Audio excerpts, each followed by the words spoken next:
just as the fourth wave of the coronavirus is seemingly waning. Some 2,500 young doctors and interns have submitted their letters of resignation after the government failed to pass legislation putting an end to 26-hour shifts. This highlights some of the major issues facing the Israeli medical field, mainly the long working hours and dramatic shortage of manpower. Joining us now to discuss the repercussions is Dr. Cyril Cohen of the Department of Immunology and Cancer Research at Bar-Ilan University. Welcome. So what can you tell us about this move? I mean, it really is unprecedented. Yeah, definitely. Hello. I do believe that it is an historical day. In the bad sense of the word, I would say that it's a very sad day. Basically, we know that in Israel, those young doctors have been doing, shifts that are of 26 hours, which is unbearable, especially if you compare that to other countries. And basically, there was some negotiations the past few days, past few weeks, especially in light of what we've been seeing in Israel, the importance of the healthcare system in Israel in this past year and a half. So we were very hopeful when we saw that an agreement was reached. The problem is that we just discovered that that agreement did not include really those young doctors in an active way. I think it was a bit different than what it was concluded at the end of the first negotiations. And the point is that it is not a broad agreement, but only it is focused only on the selected hospitals, meaning that it represents an agreement only for 10 or some 15% of all, those young doctors. And also it is very restricted. It will start only in a few months or in a year, et cetera, et cetera. So it's not a viable agreement. And therefore I do understand the decisions of those young doctors. We need strong doctors. We need strong medicine in Israel because it is actually... Absolutely. I mean, my question is, how will this impact the hospitals now? I mean, regardless of COVID, which, we'll get to in a second, there's already a major shortage of doctors. So what's going to happen now in the hospitals? Actually, I really hope that this is a bold move that will be dealt with quickly and swiftly. I do hope that, within a few days, some, I would say, kind of temporary agreement will be found so that, the repercussions on our healthcare system won't be, I would say, felt. The only good thing I could say is that we are seeing less and less, patients in Israel, COVID-related patients. So I do hope that within this lapse of a few days, we'll be able to reach an agreement, at least a temporary agreement, because I do believe that those doctors are also responsible for lives. And this is a last resort act that was done today. I do hope that the government will be able to accommodate their needs. And let's get back to the coronavirus. We've seen the coronavirus cabinet meeting yesterday, deciding to cut back on a large number of restrictions. No more green passes for pools or outdoor seating at restaurants. But most significantly also is no more quarantine for school children if they're exposed. I mean, is this the right move with the fourth wave barely behind us? I would say that, as far as, outdoor activities, I do support that because I do believe that at this point, we do know that the most important factor in contaminations are indoor gatherings. And we do see a very pronounced effect of the third booster shot or the third dose, the booster shot, on preventing, I would say, severe cases, on preventing even, I would say, infections. So these are good news. Regarding schools, I'm a little bit less, I would say, enthusiastic because we are waiting next week to see the results from a pilot of the green classroom that was enacted in Israel. Problem is that the government wants to move fast.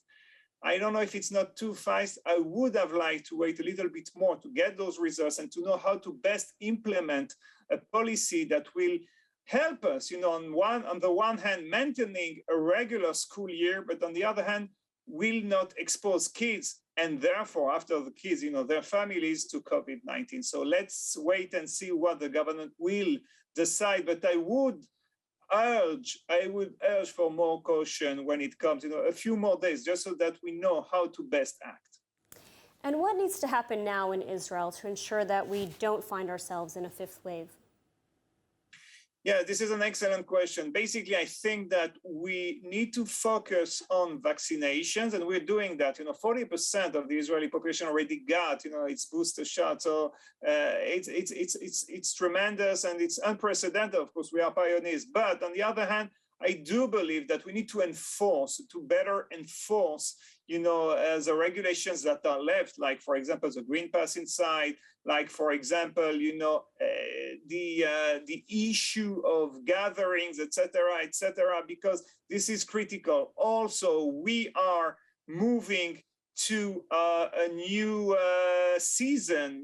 We are closing to the winter, and we know that there's going to be flu also, perhaps, that will impact on our healthcare system. So again, here, we can encourage people to get also a flu vaccine. So let's hope for the best, and let's maintain measures and not do our past, or not repeat our past errors to cancel everything. Let's wait a little bit more so that we can see that the stabilization of that situation. All right, Dr. Cyril Cohen, thank you so much for taking the time to speak with us today. Thank you very much. And moving on, a delegation from Bahrain, the first since the opening of the Israeli embassy in the kingdom just last week, is here touring in Israel. The diverse delegation consists of figures in the education, sports, cultural, business, and social arenas. And joining us now with the delegation is ILTV's Asaf Nissan with more details. Asaf, so you are touring with the delegation today. Where are you? Where are they today? Well, currently now we're just finishing here up north in the beautiful village of Rame, right above Carmiel. We're just finishing our lunch. The delegation is here for the past 2 days. They've been in Jerusalem. They've been seeing the country around. They're still going to be here throughout the weekend. We're pretty much touring different places and different sites, meeting extraordinary people, including one of the doctors that won the Israel Award for Medicine for the past year. Great. And where else has the delegation visited? You mentioned that you were touring all around Israel. I understand in Jerusalem as well? Indeed, in Jerusalem, in the Holy City itself, in the Western Wall, and also being the first delegation that actually visited Yad Vashem. So this, of course, being an extraordinary issue, we're talking about a delegation built of doctors, educationers, people of culture. It's very diverse, very interesting, and they've been taking to the city and taking to the country itself unbelievably. And what is the purpose of the visit? Well, the purpose itself officially is, of course, to strengthen ties and develop cultural and educational connections now that Israel and Bahrain have normalized pretty much a relationship between them. But the more unofficial reason, and partially been talked about, is Iran, of course. We're talking a big security issue with the fact we're talking about the country that's neighboring to Iran, and the of course, scare of Israel from Iran, the nervousness and the entire tensions. And we're seeing this as an issue, as this is an option for us to get closer with the neighbors of Iran, and thus creating a better, more peaceful resolution, powerful alliance against the Iranian regime. So you mentioned Iran, they're here on business, but they're also getting to sightsee, taking in a little bit of Israel and Israeli culture. I mean, what have you heard in their conversations with them? What is their impression of Israel? So far from what we've seen, what we heard from the conversation, that they're very happy to be here. They're very excited. They even thank the Lord that they got the chance to daven in front of the Western Wall, one of the 5 prayers of Islam. They've been really cooperative and really happy to be here in Israel. And they're seeing the visits in the different places. They're seeing how the diversity in Israel works and how the country itself is open to all religions, no matter where you're from. And have they shared with you any of the highlights, or perhaps something that surprised them about Israel, something they were not expecting? Well, with me personally, not so far from, but from what I heard, there was a lot of surprise and interest around the whole issue of the Holocaust. The visit from Yad Vashem, of course, was a big headline to the fact that it's the first delegation, I think the first Bahraini delegation even, to visit Yad Vashem ever since the Abraham Accord. So this is, of course, is a big issue. And for them, I think learning about the Holocaust even more was a big, big thing for them. And can you tell us a little bit about who organized the delegation? I understand it's an organization called Shaka. What exactly do they do? The organization itself is called Sharaka. They're an NGO that is actually involved in ventures between Israel and the UAE, now thanks to the Abraham Accords. They've really been opening up the Israeli world, the Israeli country, to those Arab countries, bringing influencers, people of high politics, bringing journalists, authors, whoever they can find that's really influencing, really interesting in the state of Israel. They bring them here in order to open into the Israeli experience and explain better what's going on here, especially the fact that always in the background there's Israeli-Palestinian conflict, which of course influenced many of the news and the world and the data they're receiving so far. So of course, this is for them is a big change. Sharaka. And where are they headed now? How much more time do they have on their trip? So from talks I had with the organizers, I know they're going to be the entire weekend in Tel Aviv. And I'm not sure until when they're going to be here. Approximately the estimation is Monday, Tuesday, more or less. They're here for a week. So if they did arrive 2 days ago, most likely they'll be going back Tuesday. But from what we know so far, they're still going to be touring the country the next few days. And the next stop, of course, is Tel Aviv for the weekend. All right, Asaf Nissan, thanks for speaking with us today. Thank you so much. Ukrainian President Vladimir Zelensky and Israeli President Yitzhak Herzog attended the official commemoration ceremony of the victims of the Babyn Yar Massacre on Wednesday evening, remembering one of the largest massacres of Jews during the Holocaust. Let's take a look at the report. Місце, яке Господь покинув назавжди, а диявол оминає стороною.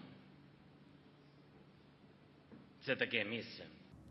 It has been 80 years since Nazi troops gunned down some 34,000 Jewish men, women, and children at the wooded ravine in Babyn Yar, in one of the deadliest single massacres of the Holocaust.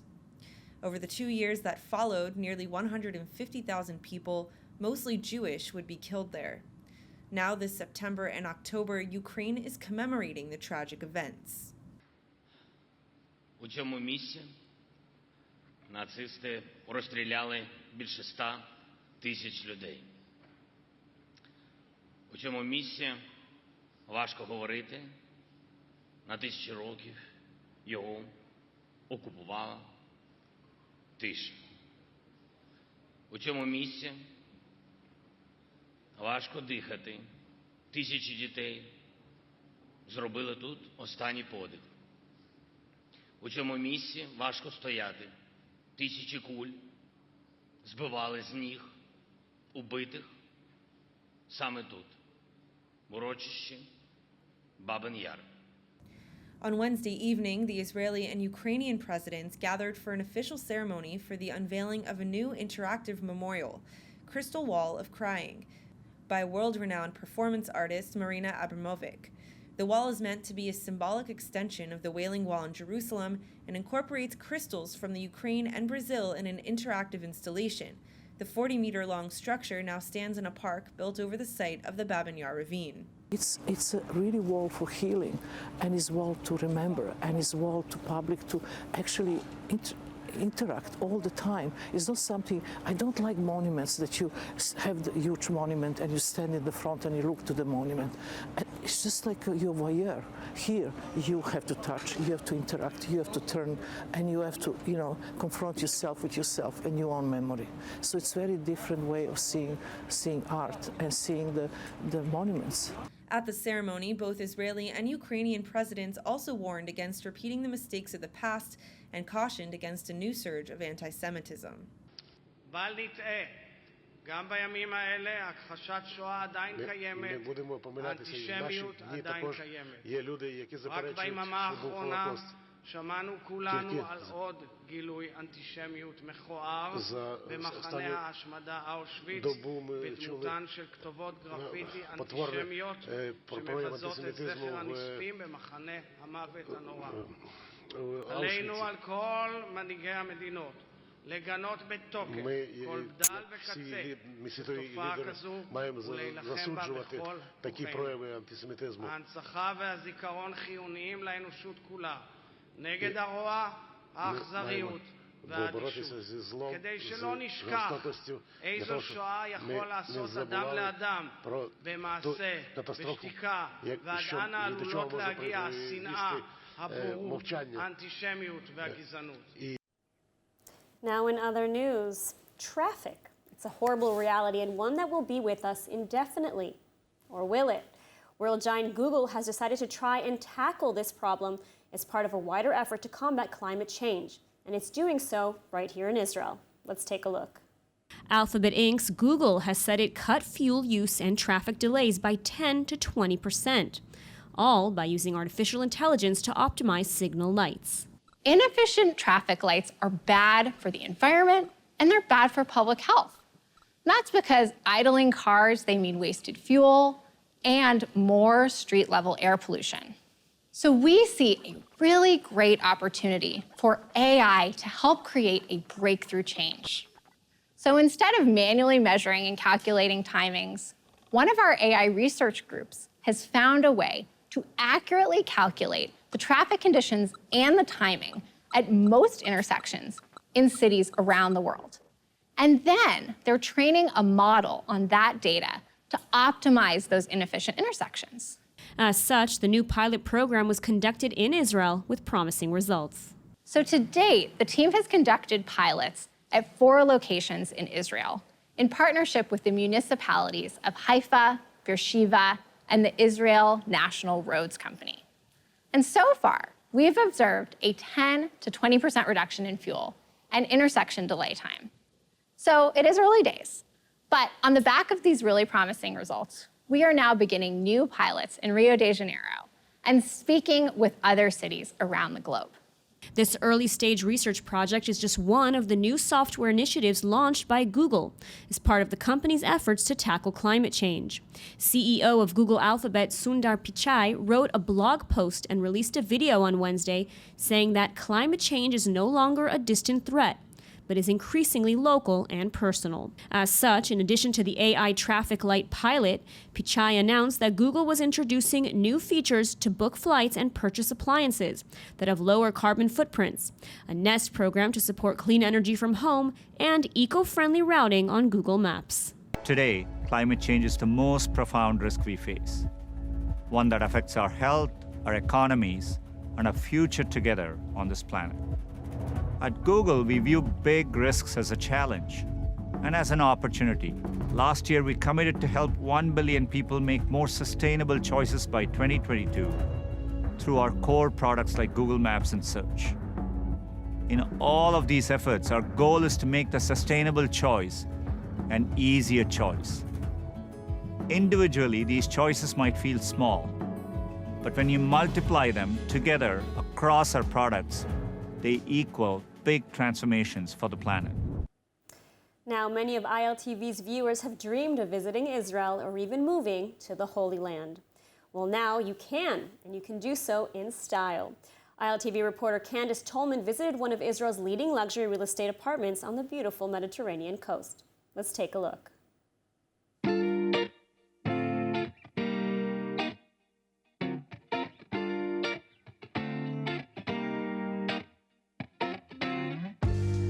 If you're looking for the finest of Israeli luxury, then look no further than Brigger Real Estate. And today we're showing you their penthouse suites located in their flagship residence against the backdrop of the Mediterranean Sea.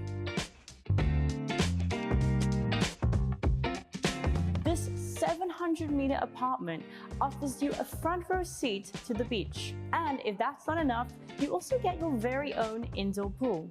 Talk about exclusivity. The Brigger Penthouse provides all the pampering of a world-class hotel, but with the intimacy and the family atmosphere of a home. What more could one want? Plus, as a resident here, you'll have full access to the tower's facilities, from an Olympic-sized swimming pool and sauna to a beach volleyball court. Brigger even offers sunbathing beds and shades on the beach, so that you can enjoy the luxe life wherever you so desire. Tell me a bit about Brigger Real Estate and its history. Brigger established in 1979, almost 40 years. It's a family company. they took and they made a very luxury towers, and they know how to build it very good on the beach. You can build some very luxury towers all over, but to know how to build it on the beach, you need to be very, very specific in this.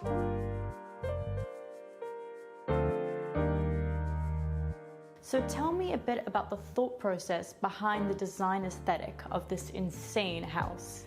We try to find the best designer who will fit the taste of all kinds of people. In this room, we try to twist a little bit, and we took Bentley because we thought to combine a car of Bentley together with this apartment. Tell me a bit what makes this penthouse different to all the other luxury penthouses available on the market.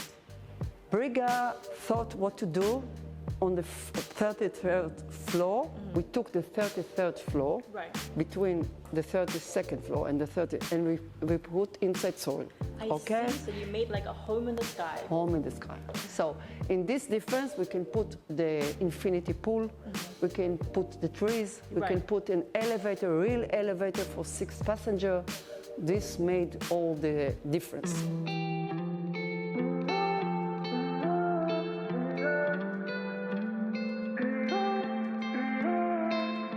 So we've mentioned some of the insane facilities that you guys have, but word on the street is that there's a synagogue.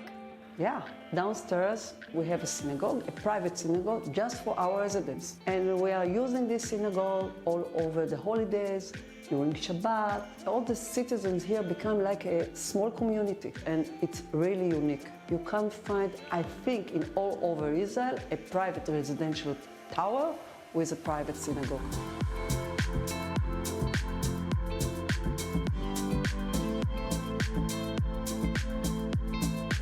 And remember, this apartment is already fully furnished to perfection.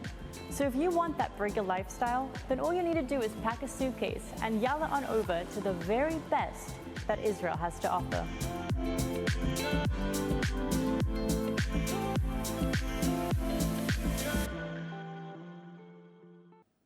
And let's take a look at the weather forecast with Hannah Rifkin. Well, it's officially Crumbo season here in Israel, and you know what that means. We are getting closer and closer to winter, but still clear skies and warm temperatures are here to stay for the time being. Lows tonight in the upper teens and lower 20s, and then heading into the weekend, highs expecting to range in the upper 20s and lower 30s on Friday and Saturday. Now back to the studio with Lidar. And now before we go, let's take a look at what's going viral in Israel.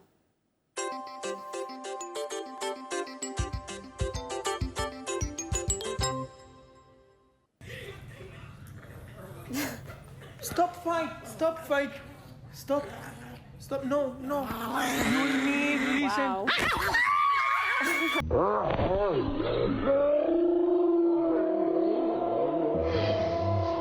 Goodness gracious. That's one feisty dog. All right, well, that's it for today's news. Today's exchange rate is 3.23 shekels to the American dollar and 2.57 shekels to the Canadian dollar. And finally, for the latest updates and news from ILTV, please like ILTV on Facebook, follow us on Instagram, and subscribe to our YouTube channel, as well as to our newsletter at iltv.tv. I'm the Dargaveh Lazi. Be well, and thank you so much for watching.